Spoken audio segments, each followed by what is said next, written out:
Ao longo da história, o Senhor ordenou que seu povo construísse templos. Um templo é um lugar no qual são realizadas cerimônias e ordenanças sagradas, onde o Senhor se revelou e foram dadas instruções para ajudar os filhos de Deus a alcançar a vida eterna. É literalmente a casa do Senhor.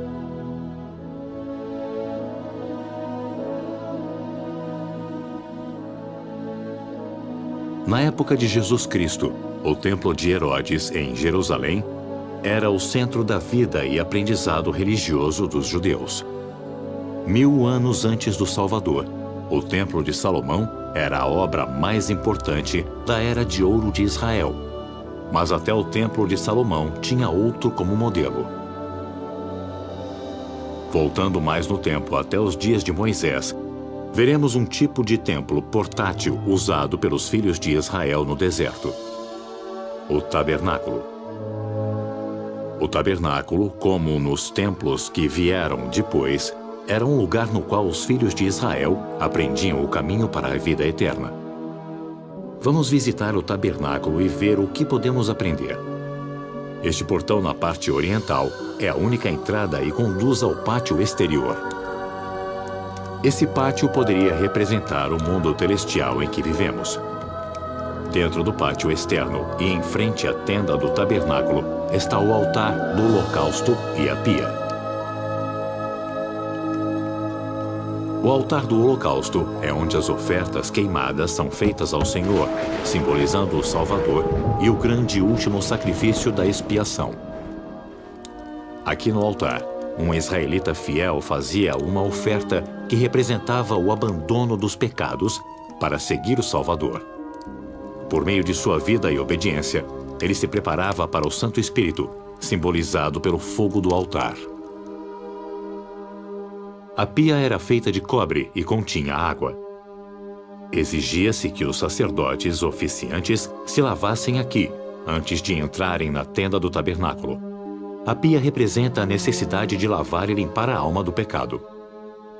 Embora servisse para outros propósitos, a pia nos lembra a pia batismal usada nos templos atuais.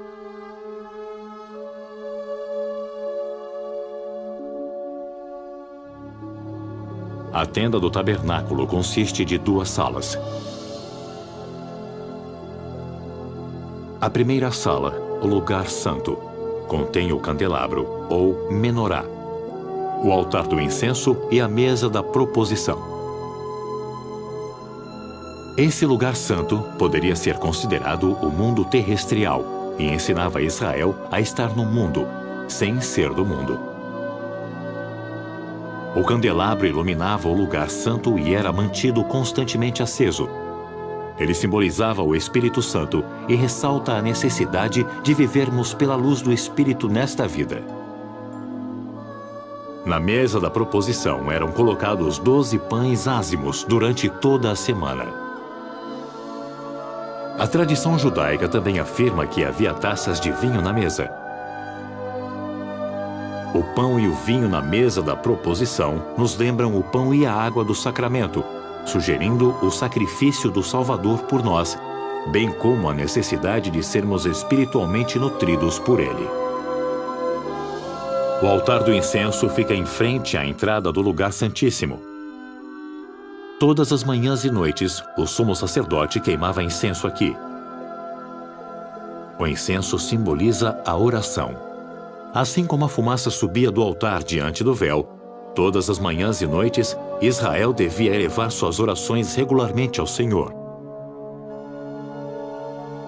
A posição do altar diante do lugar santíssimo também mostra a importância da oração ao preparar-nos para entrar na presença do Senhor. O véu de linho separa o lugar santo do lugar santíssimo.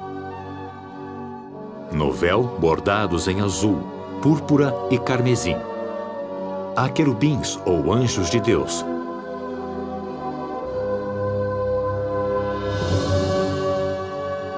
Entraremos agora no lugar santíssimo.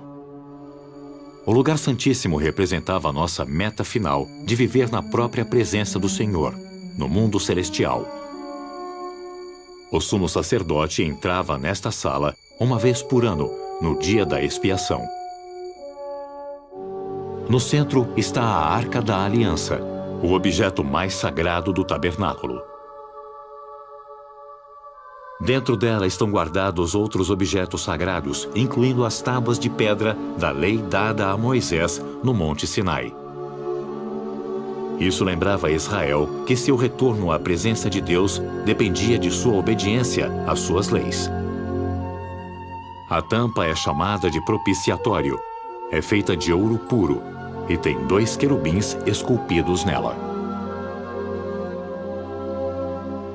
No dia da expiação, quando o sumo sacerdote entrava no lugar santíssimo, ele espargia sangue do sacrifício no propiciatório como parte da cerimônia, simbolizando que por meio do sangue o cordeiro, Israel alcançaria misericórdia e a oportunidade de voltar a viver na esperança de Deus. O tabernáculo e seus móveis mostravam a Israel o caminho que conduzia à presença do Pai Celestial.